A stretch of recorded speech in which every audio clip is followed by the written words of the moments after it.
You little fuzz buckets! Hey, surprise, Triggs! Seriously, though. New York City, here we come, baby! Radio personal God. Check. Launch! This might get hairy. Background! I like to move it, move it.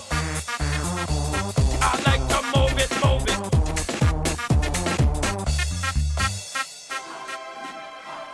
A sequel has a challenge of walking that line of wanting to, deliver what people expect. There's a tone of Madagascar that's fun and funny. Come on, where on earth would we go on vacation? I don't know about you, but I want to go to Connecticut. First thing you think about is where do we leave our characters and what would be the next step in their story? What would be the next logical thing to take these characters to a new place based upon what they've already learned and discovered in Madagascar? Where are we? San Diego. This time I'm 40% sure. So from there we figure, well, let's take them back to the place where at least their species come from so they can deal with what that may mean to them. Hey! You're a good-looking group. Hey, Marty! Hey, Marty! Good morning! Madagascar was this fantasy land. But Africa, people have seen Africa, and they know what Africa is like. And so we wanted to create an Africa that no one has really seen before and work in the style of Madagascar. What's totally different is that we went from Madagascar 1, which were walls of dense jungle, to Mad 2, which is a horizon line, the savanna and plains of Africa. We were lucky enough to go on safari, and it put everything in perspective because you feel very small because this ancient land and these animals, and you just really had a sense that this is a different world. When you get to Africa, you just realize how big the place is. There's grass and trees and plants that look like, familiar places, but when you get there, it opens up and it feels like you can see the curve of the earth. At that point, we realized, wow, we really need to get the scope to sell Africa in this movie. So how are we going to do that? Grit and spit and spit. A lot of spit and grit and stick-to-itiveness. Africa's on a macro scale, it's very simple. It's a horizon line with sky and grass. But on a micro level, it's very complex and sophisticated. The landscapes, we had to develop a whole grass system. You see the grass moving in the wind. We really wanted to capture that. The grass is very difficult because, basically the computer has to generate every single blade of grass, and that becomes just a lot of data to handle. But not only do you have to create the grass, because you can plant all the grass and the grass looks good, but it also has to move. And it also has to, compact under footprints. And when you have a herd of zebras running through, 3-foot tall savanna grass, it gets really challenging. And also we brought just a thick dust to everything at that point. And every time the crowd moves around, you can see that it's just dust. So we have crowd dust, we have ambient dust, which is kind of the dust that hangs out in the air. We have foot dust, we have plane crashing dust, we have grit. There's like a million different types of dust that we discovered are out there, and I think we found most of them. Welcome to the herd, Marty. Me in the herd? Big challenge on this movie was the crowds. Herds of zebras, herds of hippos, pride of lions. So it's a lot of animals. I think we built maybe 12 different types of animals, lots of variation. So just in terms of the amount of characters we've had to build up, that's kind of huge. We've recruited a few extra thumbs for you, Skipper. In the case of the monkeys, we needed to create this impression of mayhem, like it's complete chaos. And therefore we needed a lot of variety in those animations. The choreography of it got very, very tricky because you also want to direct the attention of the audience to what's important. So those were probably our trickiest choreographies with the crowd system. More difficult for us sometimes is getting our characters to pop off of these big masses of animals. Zebras are designed with black and white stripes for a very specific reason, and that's so when they're running in a herd, you can't pick out one from the other one. Excuse me, is Marty in there? Marty, everyone see Marty? So when we stick Marty in a herd of zebras, it's like, wait, which one's Marty? Sometimes I get mixed up as well. I'd be grabbing the wrong zebra and, that's not Marty, it's zebra A25. I always thought I was a little bit unique. We are unique! Sometimes we'd make Marty pop off by featuring him with a little bit more light. Sometimes we'd darken the other zebras just a little bit with dust or dirt, or drop them out of focus a little bit to try to bring Marty out. I think what really helps the emotional quality of the film is our facial animation system, because it does allow the subtle movement of the face. It's based on how real humans have their face set up.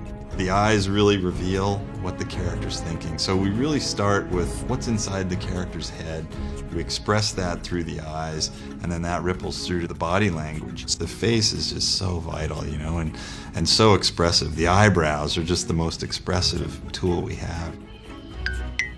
Reference footage is really important for us. We film all the actors doing their lines. We don't go copy what they do, but we do sort of use it for inspiration. We also shoot our own reference footage of the animators. So we'll have mirrors up, or we'll go to rooms where we can shoot video reference, and we'll try and act things out and really see if we can feel the emotion internally. And then once they find something they're happy with, they can bring it to the directors as a really quick way of kind of exploring the possibilities of a scene. Coming up with dance moves for them has been really, really fun.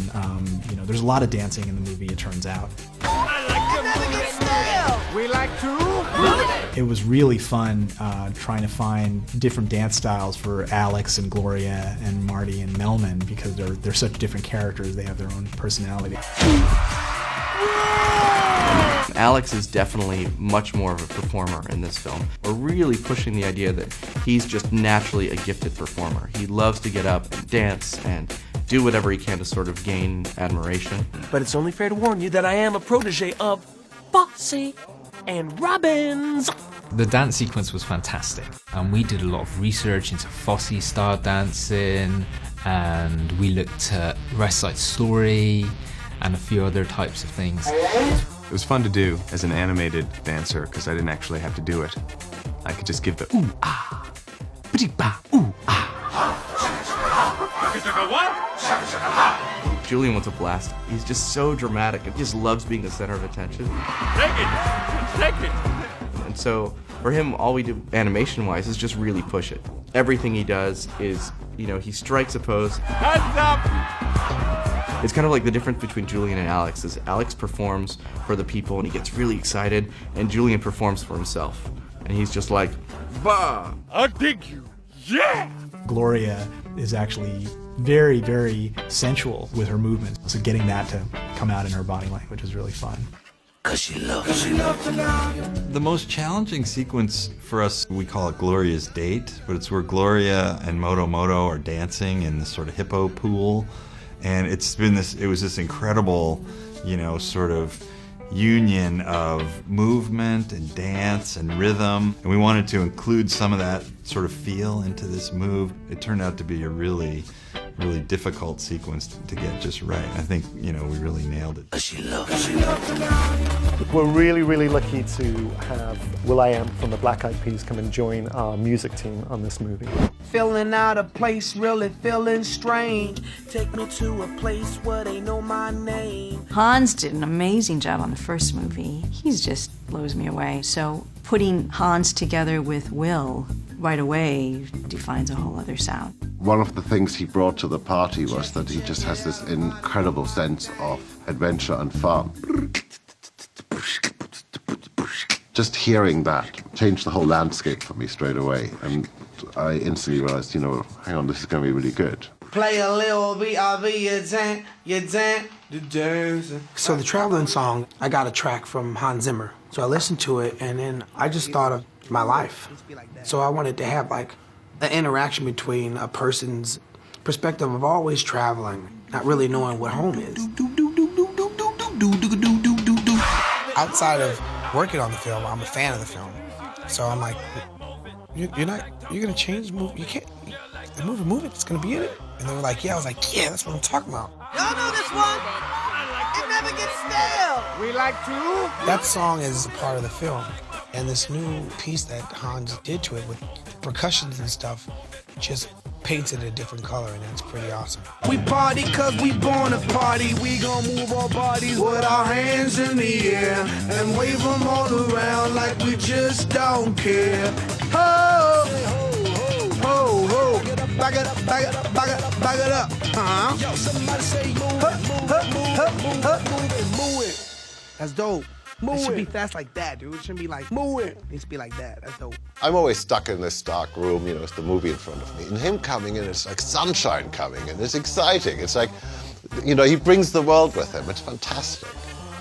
I like to move it, move it. He likes to move it, move it. She likes to move it, move it. We like to move it. There was this great sense of a team that we already had. Who says a penguin can't fly? We had this opportunity to look at what we did on the first movie and say, well, how can we take what we loved, do it again, and then go even further? We're just fortunate enough to have such talented technical and creative people. With all these minds on it, they came up with solutions where they kept pushing and creating everything you'd think is too big to ask for. They'll come back and say, we can do it, which is a dream come true, you know, for us.